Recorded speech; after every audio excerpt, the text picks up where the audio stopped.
I'm gonna try to keep my composure while talking about this, but it's so dumb that it's almost impossible. Earlier today, I made this post. I will say this with my chest. There is no world where sugar should be compared to hard drugs like cocaine or heroin.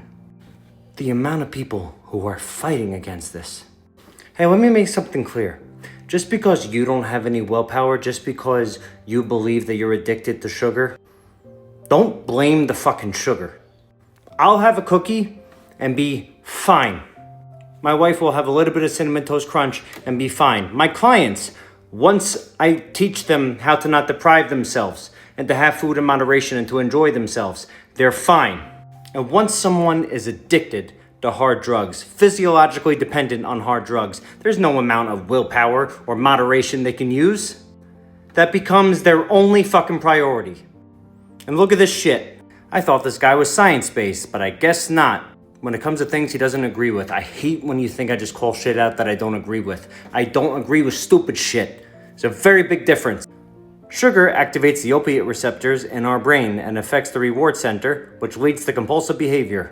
Every time we eat sweets, we are reinforcing those neural pathways, causing the brain to become increasingly hardwired to crave sugar, building up a tolerance like any other drug. Do you know how many funerals I attended in my hometown from the opioid epidemic?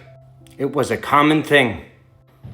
One of my old best friends broke into my parents' house trying to fucking steal to get some money for drugs. You know how hard that shit was? I overdosed when I was 21 years old on Molly. I woke up in the hospital.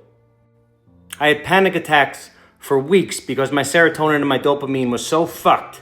I had to be prescribed Ativan. None of this has ever happened due to fucking sugar. What a slap in the face to addicts, people who lost their lives, their homes. Yeah, compare fucking heroin to cookies. I wasn't dependent on alcohol or drugs, but when I did do it, I wanted a lot of it. The same way I was with binging food. And do you know what I binged the most? Savory. I never really was a huge fan of sweets. And my addictive behaviors fell in line with my headspace, not the food or drugs themselves. Thank God it didn't get to that point. But unfortunately, it does get to a point where it endangers people's lives and ruins their families' lives. And you have the balls to compare it to sugar.